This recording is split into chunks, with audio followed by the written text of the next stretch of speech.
É porque quando você fala de culpa, você já traz como consequência a expectativa de um castigo, de uma condenação. Quando você vê qualquer filme, ou então, um filme não, na realidade, de um tribunal, de um julgamento, vai ser dado veredito. Declaro fulano culpado, né? Culpado por isso, por aquilo outro. Logo após a culpa vem o quê? Vem a condenação, vem o castigo.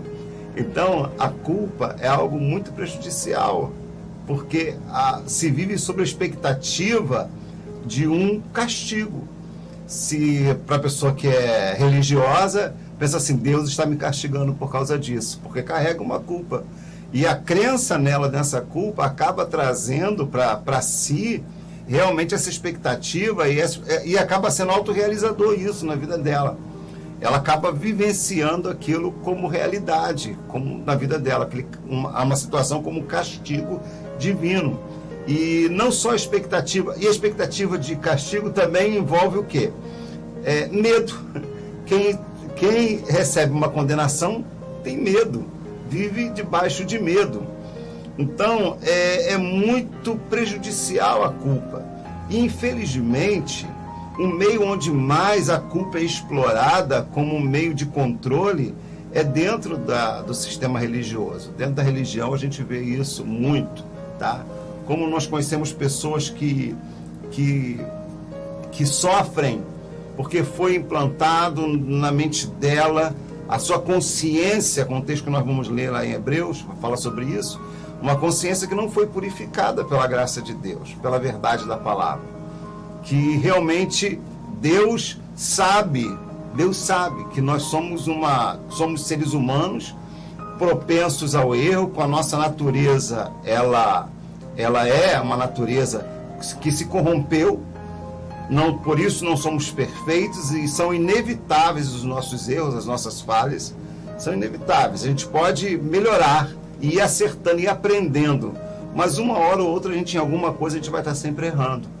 Então, porque faz parte da nossa natureza que se corrompeu, humana.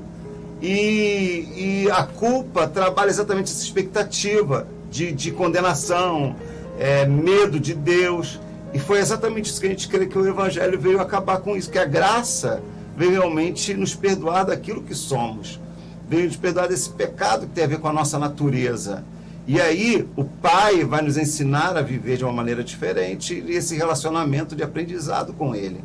Mas uma das coisas que a gente estava conversando com a pastora Silvana, como a culpa tem a ver com o nosso sentimento de valor a respeito de nós mesmos. Ela mexe com a nossa autoestima de uma maneira terrível. Quando você carrega culpa por algo que você fez, você se sente o pior indivíduo da Terra. Por isso que se justifica até você realmente desejar o mal. E existem também as pessoas que, né, pastor Silvano, que se sabotam por causa disso. Na verdade, ela está se castigando por alguma coisa. Então, ela não vive um relacionamento feliz com ninguém.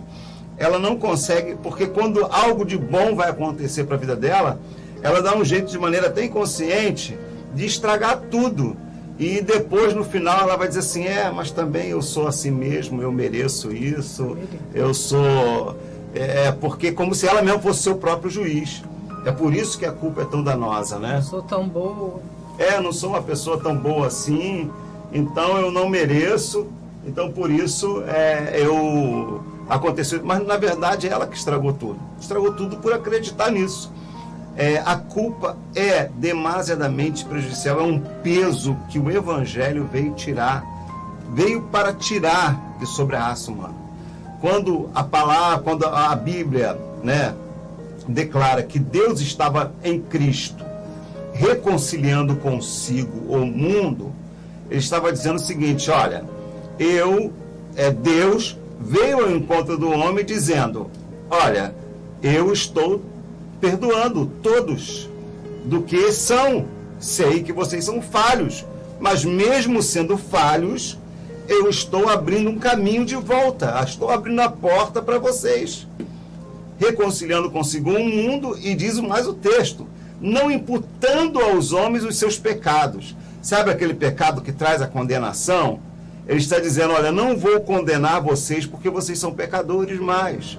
É para livrar exatamente desse sentimento de culpa, de medo.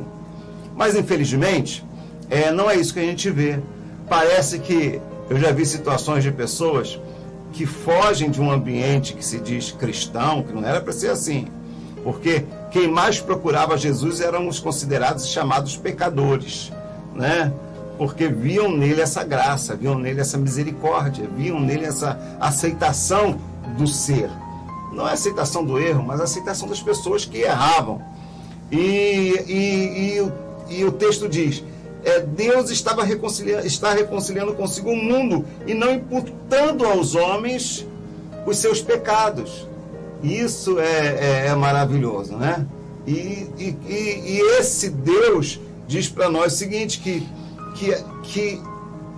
ele clama através daqueles que entendem, reconhecem essa graça, de que nós possamos dizer aos outros, olha, vos reconcilieis com Deus, porque Deus, ele já se reconciliou com o ser humano. Então, às vezes, a gente deixa de viver coisas simples da vida, porque a religião impôs isso sobre a gente. A religião impôs medo sobre a gente. Como a culpa vem carregada de medo, de castigo.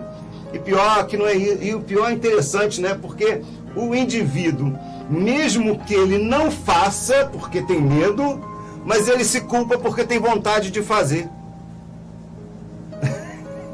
Então, a sua abstinência, o seu sacrifício acaba se tornando em vão, porque se algo é mal para ele, e ele se ele se abstém, é para ele se alegrar com isso. Estou resistindo, estou indo bem, mas ele se sente mal até por sentir vontade de fazer. Para tu ver como a culpa, ela realmente desgraça a vida do ser humano. Completamente a ausência da graça gera isso na vida das pessoas.